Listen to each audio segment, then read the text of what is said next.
کہ آپ جو سائنس کی بات کرتے ہو، اے پورے ورلڈ کے سائنسدانوں، یہ مجھے بتاؤ کہ سمندر اور پانی ملا کے 3 حصہ ہے دنیا میں، ایک حصہ خشکی ہے، یہ سمندر کا اتنا بڑا کھڈا کس نے کیا؟ سائنس سے ثابت کرو کس نے کھڈا کیا؟ اگر چلو آپ ثابت بھی کر دیتے ہو کھڈا ہوا ہے یہ، تو پھر سائنس سے ثابت کرو اتنی مٹی گئی کہاں؟ چلو آؤ۔ اور پھر یہاں پانی سپلائی کس نے کیا اتنا زیادہ؟ پھر 50% نمک کس کی فیکٹری سے آیا؟ اتنے بڑے سمندر میں 50% نمک کس نے ڈالا؟ پھر اس میں مچھلیاں کس نے پیدا کر کے ڈال دی؟ کیا سائنسدان کے دادا نے مچھلیاں پیدا کی تھی کیا؟ جو سائنس کی باتیں کرتے ہیں، جب اللہ کی یہ نعمتیں سامنے آتی ہیں نا تو سائنس بھی سائیں کرنے لگتی ہے جناب۔ پھر یہ نمک کس نے اس میں ڈالا؟ کون سی فیکٹریوں نے سپلائی کیا؟ ایک فیکٹری کا نام بتاؤ، چلو 50 فیکٹریوں کا نام بتا دو جس نے اتنا نمک سپلائی کیا ہو۔ اور پھر یہ اس میں لہریں کس نے بنائی؟ موجیں مسلسل چلی آ رہی ہے، اس میں بریک کوئی بھی نہیں ہے۔ اللہ تعالیٰ فرماتے ہیں عقل مند کون ہے؟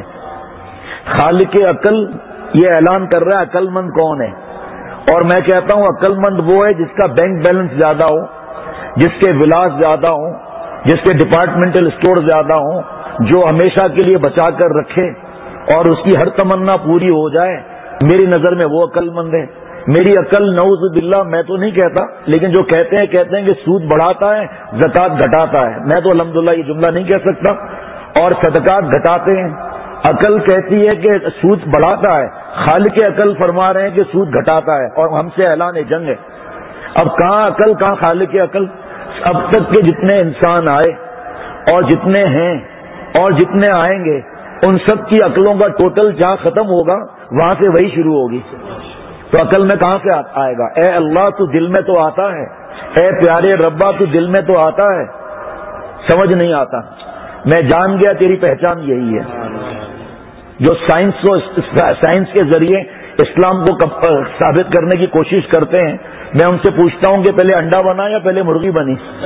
چلو آؤ مقابلے پر، اس میں ریسرچ کرو پہلے کیا بنا، اس میں بتاؤ مجھے آپ۔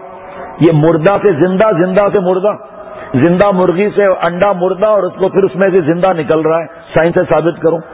ماں کے پیٹ میں آکسیجن کس نے پہنچایا؟ انڈے میں چوزے کو آکسیجن کس نے پہنچایا؟ ہمیں آپ بتاؤ۔ تو یہ بات چلی سائنس پر، تو اللہ تعالیٰ عقل مند کس کو فرما رہے ہیں ابھی بتاؤں گا۔ میں فیکٹری میں بیٹھا تھا ایکسپورٹ پروسیسنگ زون میں، تو بڑے افسر کا فون آیا کہ میرے ایک دوست x vice chancellor, retired vice chancellor ہے، تمہارے پاس کوئی مشورے کے لیے کوئی کام کے لیے آ رہا ہے۔ میں نے کہا کہ اور وائس چانسلر صاحب ایکس آئے تو داڑھی کٹی ہوئی، اور حکم یہ ہے کہ بتا رہا ہوں کسی وجہ سے، حکم یہ ہے کہ ایک مٹھی داڑھی سامنے سے رکھنا ٹھڈی کے نیچے سے، ایک مٹھی داڑھی دائیں طرف سے رکھنا، اور ایک مٹھی داڑھی بائیں طرف سے رکھنا، تینوں طرف سے ایک مٹھی داڑھی رکھنا، اور داڑھی کا یہ بچہ رکھنا چاروں ائمہ کے نزدیک واجب ہے۔ چاول برابر کم کرنا، داڑھی منڈانا حرام ہے۔ داڑھی کٹی ہوئی، پینٹ شرٹ پہنا ہوا، نوکری کی مجبوری ہے، جاب کی مجبوری ہے، پڑھائی کی مجبوری ہے، ابھی ہمت نہیں آئی پینٹ پہن سکتے ہیں۔ بتاؤ ہمارے بزرگ کتنا ہمارا خیال کرتے ہیں۔ اگر جاب کی مجبوری ہے، پڑھائی کی کالج کی مجبوری ہے، یا ابھی ہمت نہیں ہوئی، پہن لو، کس نے منع کیا ہے؟ ڈھیلی ہو، آگے پیچھے سطر چھپا ہوا ہو، مرد کا سطر بھی دیکھنا اور دکھانا دونوں گناہ ہے، کوئی بات نہیں، آگے پیچھے چھپ جائے، اور ٹخنا کھلا ہوا ہو، پہن لو، کوئی بات نہیں، جب ہمت آئے گی چھوٹ جائے گا۔ اور جاب کی مجبوری ہے، ہمارے بڑے بڑے پوسٹوں کے دوست بیان میں نہیں آئے، کیوں نہیں آئے؟ کہا یہ پینٹ شرٹ پہنی ہوئی ہے کیسے آئے؟ ارے بدھو آ جاؤ، کوئی مسئلہ نہیں ہے، آپ کو شاید مسئلے کا معلوم نہیں ہے، ہمت نہیں ہے تب بھی پہن سکتے ہیں، لیکن آگے پیچھے سطر چھپا ہوا ہو، ڈھیلی پینٹ ہو اور ٹخنا کھلا ہوا ہو، کیونکہ بخاری شریف کی حدیث پاک ہے ما اسفل من الکعبین من الازار فی النار۔ پینٹ شرٹ پہنی ہوئی، ذرا اولیاء ذہن میں رکھنا، ٹخنا چھپا ہوا، میرے سامنے آ کر بیٹھ گئے، کہا میں نے قرآن پاک کی تفسیر لکھی ہے۔ وائس چانسلر صاحب، بھائی تو یونیورسٹی بول دے کوئی، اور میں نے سائنس کو ثابت کیا ہے دین کو سائنس کے ساتھ۔ میں نے کہا بھائی سائنس دین کی تابع ہے یا نعوذ باللہ دین سائنس کے تابع ہے؟ ہمارے کو آکسفورڈ یونیورسٹی جا کے پتا کرنا، سچی خبر ہے یہ، آکسفورڈ یونیورسٹی کی ریسرچ ہے کہ وضو سے یہ گردن کی ہڈیاں صحیح ہوتی ہیں اور نماز سے یہ چیزیں صحیح ہوتی ہیں، تو ہم نعوذ باللہ ورزش سمجھ کر تمہاری تحقیق سمجھ کے نماز پڑھیں گے؟ نعوذ باللہ. یا آقا صلی اللہ علیہ وسلم نماز فرض کرا کے آئے تب ہم نماز پڑھیں گے؟ تو سائنس سے ثابت کر رہے ہیں. کہا بھائی تم دیکھ تو لو. سب سے پہلے میں نے قرآن پاک کی تفسیر کا پچھلا حصہ دیکھا. بینک کی ایڈورٹائزمنٹ، سودی بینک حرام. اندر دیکھا 3 بینکیں اور، پریشر ہے نا، پاور ہے، وائس چانسلر ہے، گورنر کے لیول کے برابر ہے، نیکسٹ ٹو گورنر ہے، اس لیے اس کے حرام قرآن پاک کے اندر حرام ایڈورٹائزمنٹ کے پیسوں سے قرآن پاک کے چھپوا رہے ہیں. اور نعوذ باللہ ہمیں یہ چیز سمجھ میں آتی ہے، وہ وجہ بعد میں بتاؤں گا. ایک نالائق لکھ رہا ہے کہ نعوذ باللہ حضرت آدم علیہ السلام سے گناہ ہوا.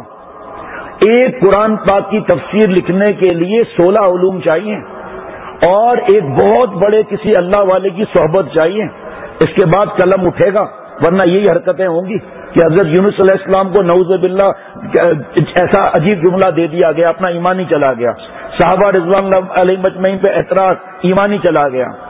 اب وہ جملہ سننا اس جینٹلمین کا، بعد میں بتاؤں گا میں. ہمیں شارٹ کٹ چاہیے دین میں. شارٹ کٹ ہے، وہ شارٹ کٹ نہیں میڈیا والا، ایک شارٹ کٹ اور ہے. وہ شارٹ کٹ کیا ہے؟ گناہ نہ کر کے اللہ کے پیارے بن جائیں، اچھے اخلاق کر کے.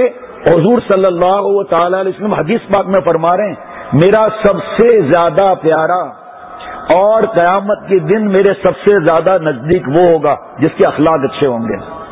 حضرت آدم علیہ السلام کو اللہ سے محبت پیغمبر علیہ السلام ہوتی ہے نا. شیطان مردود نے آ کر کہا کہ آپ اس درخت سے کھا لیں گے نا تو ہمیشہ جہاں اللہ کا دیدار رہے گا، ہمیشہ جنت میں عیش کریں گے. اللہ کی محبت کا ایسا جذبہ آیا، ایسا ایک نشہ آیا کہ نام لیتے ہی نشہ سا چھا گیا. ذکر میں تاثیر دورے جام ہے، وعدہ آنے کا شب آخر میں ہے، صبح سے ہی انتظار شام ہے. تو بھول ہو گئی حضرت آدم علیہ السلام سے، اور اللہ نے قرآن پاک میں اعلان کر دیا کہ یہ آدم علیہ السلام کا گناہ نہیں تھا اور نسیان تھا، یہ اسیان نہیں تھا، گناہ نہیں تھا، بھول تھی. ولم نجد لہو عزما، اور ہم نے آدم علیہ السلام کے قلب میں ایک ذرہ برابر نافرمانی کا شائبہ تک نہیں پایا. کام بن گیا نا حضرت آدم علیہ السلام کا. لیکن 40 برس تک روئے اللہ کے سامنے، ربنا ظلمنا انفسنا وان لم تغفر لنا وترحمنا لنکونن من الخاسرین. پشاوری پشاور والا، حیدرآبادی حیدرآباد والا، لکھنوی لکھنؤ والا، آدمی آدم والا اپنے بابا کی کوئی میراث نہیں چھوڑتا. ہمارے بابا کی میراث تھی اللہ سے رونا. اور شیطان نے کیا کیا؟ خلقتنی من نار وخلقتہ من طین، میں آگ کا بنایا ہوا ہوں، آگ کا کرہ اوپر جاتا ہے، آدم علیہ السلام کی مٹی کے بنے کرہ نیچے ہوتا ہے. آپ نعوذ باللہ ایک افضل کو غیر افضل سے سیدھا کروا رہے ہیں. فرق دیکھا آپ نے کہ حضرت آدم علیہ السلام کی غلطی نہیں ہے، رو رہے ہیں اور یہ مردود ہو رہا ہے اور اکڑ کے دعا. اور لوگ کہتے ہیں اجی میں اتنا گناہ گار ہوں، میری داڑھی بھی نہیں ہے، نمازی بھی نہیں ہے، اللہ میری کیسی دعا قبول کریں گے؟ بدھو، کوئی مایوس ہونے کی ضرورت نہیں. جو اللہ شیطان کی دعا قبول کر رہا ہے اور بغاوت والی دعا، مجھے آپ قیامت تک مہلت دیجئے، آپ کے بندوں کو بہکاؤں گا. تڑی لگا رہا ہے نعوذ باللہ اللہ کو، اللہ اس کی دعا قبول کر رہے ہیں، جا قیامت تک تجھے زندگی دی، جاؤ قیامت تک تجھے مہلت دے دی. لیکن میرا بندہ جب مجھ سے معافی مانگے گا، تو کتنا بھی گمراہ کر لے، ریت کے ذرات جتنے بھی گناہ کروا لے، ریت کے درخت کے پتوں جتنے گناہ کروا لے، دریا سمندر کے قطروں جتنے گناہ کروا لے، لیکن میرا بندہ جب مجھ سے معافی مانگے گا میں اس کو معاف کر دوں گا. نہ صرف معاف کروں گا بلکہ التائب حبیب اللہ، حضور صلی اللہ علیہ وسلم فرماتے ہیں اللہ اپنا پیارا بنا دیں گے. اور اللہ فرماتے ہیں ان اللہ یحب التوابین، اللہ تعالیٰ محبت فرماتے ہیں، اللہ تعالیٰ محبت فرماتے رہیں گے جب تک میرا جیسا گناہگار توبہ کرتا رہے گا. جس کو آیا دین ہی ایک رہ گیا ہے جس پر مشق کرنا ہے. آکسفورڈ کے اندر جو مسلمان نہیں ہے وہ ڈگری دے رہے ہیں اسلام کی. اگر آپ کو اسلام اتنا پیارا ہے تو کلمہ کیوں نہیں پڑھتے؟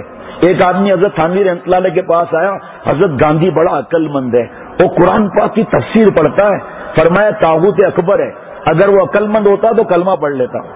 اس کو دین کی باتیں کرتا ہے تو اس کو اتنا پسند ہے تو اسلام قبول کیوں نہیں کرتا؟